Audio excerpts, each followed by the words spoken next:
ନମସ୍କାର, ଜୟ ଜଗନ୍ନାଥ। ମତ୍ସ୍ୟ ଅବତାର। ସୃଷ୍ଟିକର୍ତ୍ତା ବ୍ରହ୍ମାଙ୍କୁ ଥରେ ନିଦ ଆସିଲା ଏବଂ ସେ ହାଇ ମାରୁଥିବା ସମୟରେ ହୟଗ୍ରୀବ ନାମକ ଏକ ରାକ୍ଷସ ଜନ୍ମ ନେଇ 4ଗୋଟି ବେଦକୁ ଚୋରାଇ ନେଲା। ଏହା ଜାଣି ଭଗବାନ ବିଷ୍ଣୁ ଚିନ୍ତାଗ୍ରସ୍ତ ହେଲେ। ବେଦ ବିନା ସଂସାର ଚଳିବା ଅସମ୍ଭବ। ସମସ୍ତ ପ୍ରାଣୀ ମୂର୍ଖ ହୋଇଗଲେ ଓ କଳହ ବିବାଦ ଲାଗି ରହିଲା। କିପରି ଏହାର ସମାଧାନ କରାଯିବ ଚିନ୍ତା କରି ବିଷ୍ଣୁ ମତ୍ସ୍ୟ ଅବତାର ନେବାକୁ ଚିନ୍ତା କଲେ। ସେତେବେଳେ ଥିଲା ସତ୍ୟଯୁଗ। ରାଜା ଥିଲେ ସତ୍ୟବ୍ରତ।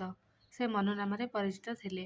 ସେ ନଦୀ ତଟରେ ତର୍ପଣ କରୁଥିବା ସମୟରେ ବିଷ୍ଣୁ ଏକ ଉପାୟ ଚିନ୍ତା କଲେ। ଯେତେବେଳେ ରାଜା ତର୍ପଣ ଦେବା ପାଇଁ ଆଞ୍ଜୁଳିରେ ପାଣି ଭରିଲେ, ବିଷ୍ଣୁ ମୀନ ରୂପ ଧାରଣ କରି ତାଙ୍କ ପାପୁଲିକୁ ଆସିଗଲେ। ମାଛ ଉପରେ ଦୟାପୂର୍ବକ ସେ ପୁନଶ୍ଚ ଜଳକୁ ଛାଡ଼ିଦେବା ବେଳେ ମୀନ ରୂପ ଧରି ବିଷ୍ଣୁ କହିଲେ, ରାଜନ୍, ଆପଣ ଯଦି ମୋତେ ପାଣିରେ ଛାଡ଼ିଦେବେ, କୌଣସି ବଡ଼ ଜୀବ ମୋତେ ଭକ୍ଷଣ କରିବ। ଏଣୁ ଆପଣ ମୋତେ ନିଜ ସହ କୌଣସି ସୁରକ୍ଷିତ ସ୍ଥାନକୁ ନେଇଯାଆନ୍ତୁ। ମାଛଟିର ଅନୁରୋଧ ରକ୍ଷା କରି ସେ ତାକୁ ନିଜ କମଣ୍ଡଳୁରେ ରଖି ଘରକୁ ଆସିଲେ। ହଠାତ୍ ମାଛଟିର ଆକାର ଗୋଟିଏ ରାତିରେ ବଢ଼ିବାକୁ ଲାଗିଲା। ତାକୁ କମଣ୍ଡଳରୁ ରଖିବାକୁ ଜାଗା ହେଲା ନାହିଁ। ତେଣୁ ସେ ମାଛଟିକୁ ଗୋଟିଏ ପାତ୍ରରେ ରଖିଲେ। କିଛି ସମୟ ପରେ ମାଛଟି ପୁଣି ବଡ଼ ହୋଇଗଲା ଓ ସେହି ପାତ୍ରରେ ମଧ୍ୟ ରହିପାରିଲା ନାହିଁ। ଏହାପରେ ମନୁ ତାକୁ ପୁଷ୍କରିଣୀରେ ନେଇ ଛାଡ଼ିଲେ। ତେବେ ସେଠାରେ ବି କିଛି ସମୟ ପରେ ସେହି ଅବସ୍ଥା ହେଲା। ଶେଷରେ ସେ ହ୍ରଦ ଓ ପରେ ନେଇ ସମୁଦ୍ରରେ ଛାଡ଼ିଲେ। ପୁଣି ମାଛଟି କହିଲା, ଏହି ସମୁଦ୍ରରେ ବିଶାଳ ଜୀବ ଥିବେ, ସେମାନେ ମୋତେ ଭକ୍ଷଣ କରିବେ।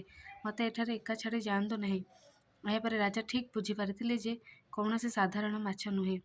ରାଜା ପଚାରିବାରୁ ବିଷ୍ଣୁ ଉତ୍ତର ଦେଲେ, ମୁଁ ହେଉଛି ବିଷ୍ଣୁ। ହେ ରାଜନ୍, ଆଜିକୁ 7 ଦିନ ପରେ ପୃଥିବୀରେ ପ୍ରଳୟ ଆସିବ ଓ ସମଗ୍ର ସୃଷ୍ଟି ଜଳମଗ୍ନ ହେବ। ତେଣୁ ତୁମେ ଗୋଟିଏ ବିଶାଳ ଡଙ୍ଗାର ନିର୍ମାଣ କରିବ ଓ ସେଥିରେ ସମସ୍ତ ପ୍ରାଣୀ ତଥା ଉଦ୍ଭିଦଙ୍କର ମଞ୍ଜି ଆଦି ସମେତ ସପ୍ତର୍ଷିଙ୍କୁ ନେଇ ବାସୁକୀ ନାଗକୁ ନେଇ ପ୍ରଳୟର ଅଥଳ ଜଳରୁ ସେମାନଙ୍କୁ ପାର କରାଇବ।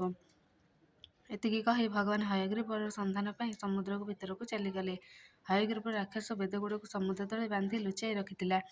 ସେଠାରେ ପହଞ୍ଚିବା ପରେ ମୀନ ଭଗବାନ ଓ ହୟଗ୍ରୀବ ମଧ୍ୟରେ ଭୀଷଣ ଯୁଦ୍ଧ ହେଲା ଓ ପ୍ରଭୁ ତାହାର ସଂହାର କରି ବେଦଗୁଡ଼ିକୁ ଉଦ୍ଧାର କଲେ। ତେଣେ ରାଜା ଡଙ୍ଗା ନିର୍ମାଣରେ ବ୍ୟସ୍ତ ହୋଇଗଲେ। ଠିକ୍ 7 ଦିନ ପରେ ଭୀଷଣ ବର୍ଷା ଆରମ୍ଭ ହେଲା ଓ ଚାରିଆଡ଼େ ପାଣି ଭରିବାକୁ ଲାଗିଲା। ମୀନ ରୂପୀ ବିଷ୍ଣୁଙ୍କ ନିର୍ଦ୍ଦେଶ ଅନୁସାରେ ସମସ୍ତ ପଶୁପକ୍ଷୀ, ଗଛଲତାର ମଞ୍ଜି, ସପ୍ତର୍ଷି ଓ ବାସୁକୀ ନାଗକୁ ନେଇ ଡଙ୍ଗାରେ ଚାଲିଗଲେ। କିଛି ସମୟ ପରେ ସମଗ୍ର ସୃଷ୍ଟି ଜଳମଗ୍ନ ହୋଇଗଲା ଓ ପୃଥିବୀ ପୃଷ୍ଠରୁ ଜୀବନର ସତ୍ତା ଉଭେଇଗଲା।